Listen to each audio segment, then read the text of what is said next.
Michael, congratulations. That was a hard-fought victory. How are you feeling after today? Tired. Yeah, it was really hard. I just thought I'd go up there, play well, and get off and win the match. And Razma had a lot of things to say. He played well in spells and missed a couple of doubles in spells as well. And luckily enough, I just managed to fall over the line. Then. Well, it was nearly been 2 weeks since your first win in the tournament. Do you feel like you started a new tournament today? No, of course not. I went home. I think it was better for me because I literally went home 11 days off. Practiced with Nathan till the 22nd till he comes. Sadly, he got beat, and I was absolutely gutted for him because he's not missed. And I had 22nd. No, practice been 22nd. I had 23rd off, 24th off practice, Christmas and Boxing Day, and I felt really good. And I never felt like I've had a break or nothing. I know the tournament's going to last a lot longer, but now I'm in a good position. I have a day off, play again hopefully, probably 29th because there's 2 4-hour matches on the 29th, so I'll probably be one of them. Another day off and then every single day then into January, so I get best of both worlds now. Well, we know you're a rhythm player. Was it tough to deal with the pace today? Yeah, the last 20 minutes in the practice room I actually watched him and timed him, and if he stuck to that he would have played a lot better. He threw a dart, stand back, he threw another, stand back, and I should have got used to it, but he was trying to speed up or slow, and I think that's what didn't help him either. He just tried to think about putting me off, I guess. But lessons learned, I learned my lesson, and he's learned his as well now. You hit 6 perfect darts in that last set. Did you think you were going to recreate that perfect darts? Yeah, I was gutted. As I was fun for 1-4-1, I thought it was only 12 months ago, like literally 2 games ago, that I've actually hit it on here. And I think that's why you see me apologise to the crowd and then hit 39. nearly ruined the full leg, but I was trying my best. I wanted to put on a good show, and even though I didn't play well, if I would have gone out with a 9, they would have forgot the last 4 sets. So that's all I was thinking through my head. Well, you have another hard challenge in the next round, either Ross Smith or Chris Dobie. Who do you prefer to face in this next round? Either. I know it's going to be a high scoring game, a high finishing game. Ross isn't fast, he's more methodical, but he'll stick to his same pace. Dobie is the same as me. Both of them just want to get on with the game, and I'll be happy with either. And I just know it'll be a good contest, and I know that everyone in the stadium they'll love it. Everyone in the crowd they'll love the match no matter what. Thank you. Cheers, thank you. Michael, congratulations. When he missed 2 darts for 2-all, you pinned it. He walked off, head in his hand. You were behind him. Was that the moment you thought you had him? No, it was when he took the first leg of the next set, and then I broke him back, and then he started going really high, like 58s, and then he was going for 19s, he was hitting 57. And I think if you look at the camera, you see me say to myself, I've got him, he's gone. As long as I put in a 140 now, and if I hit the 140 to leave 167, left a 70 and checked in, literally knew he'd gone then at 1-all, and the rest is history. Then now I'm sat here doing this review. That's your game itself. You struggled through parts of it, but were you pleased with the way that you found it when you really needed to?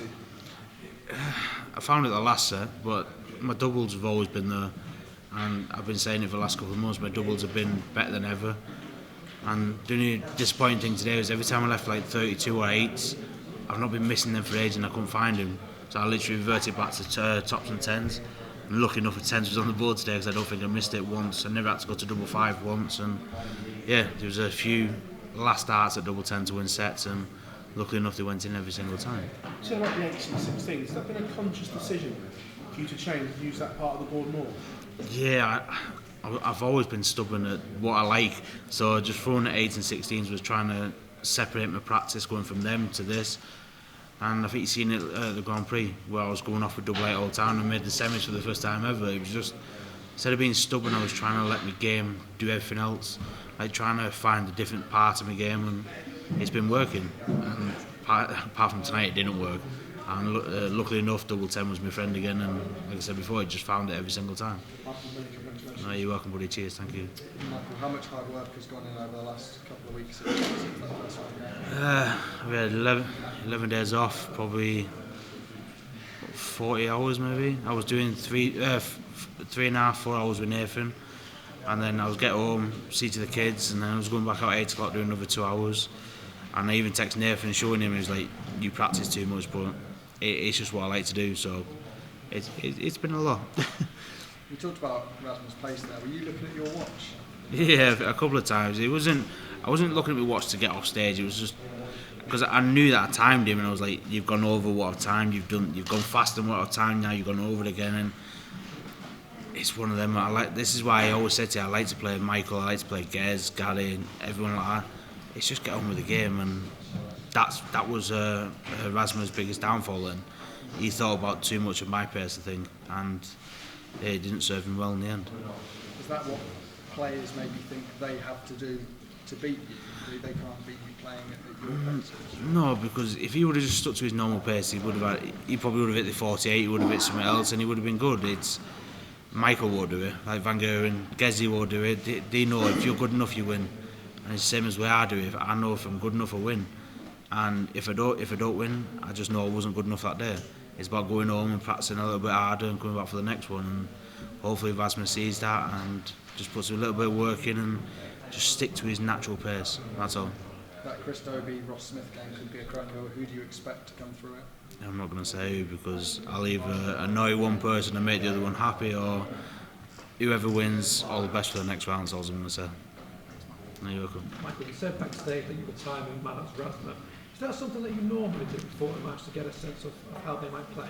No, not much. It was more of just because I know he does it sometimes when he switches from 20 to 19 to low, and I just know he'd stand back. But in practice, he wasn't doing it. He was hitting the trebles, everyone that he went for. So I thought, right, about 8 seconds, 9 seconds, 10 seconds, and then he was going to 12, 14, 15 in the match. He was standing back, and the only thing that kept annoying me was, like, if you had 136, he could treble 20, stand back, and I was like, you're a professional dart player, you know you got 56, just fall for 16 and get on with the game. That's what was annoying me more. He was trying to slow that bit up where I couldn't. I don't know if he was doing it on purpose or not, but you know what you've got, you know this, and just flow for the actual number that you need. It's not rocket science.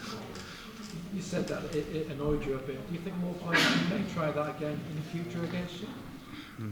Well, he tried it and he still got beat, so and I probably went up there with my D game then, or my E game, and I still managed to win. And I've been on this circuit now for 15 years, I think, and that was a new lesson for me again tonight. And now I've learned from it. Coming to the next round, if they want to try it again, I've already learned the lesson, so I can just get on with it. You played 2 games in this World Championship in your defence of your title, 2 really tough games as well. Do you prefer to be tested? Does that prepare you better for the later rounds of the tournament? Yeah, I think seeing last year when I played Nathan Rafferty and I won, was in 9 straight legs, won 3 sets to 0, and then there was 3-1 down to Schindler. I've had a tough test this one now with Kevin Dotes, and now a tough test with myself, like my mental self against Razma. So hopefully now it's not going to get easier, but hopefully my head's in the right place and I just get on with the game now. Michael, big well done. Thank you very much. Thank you so much, mate. Cheers.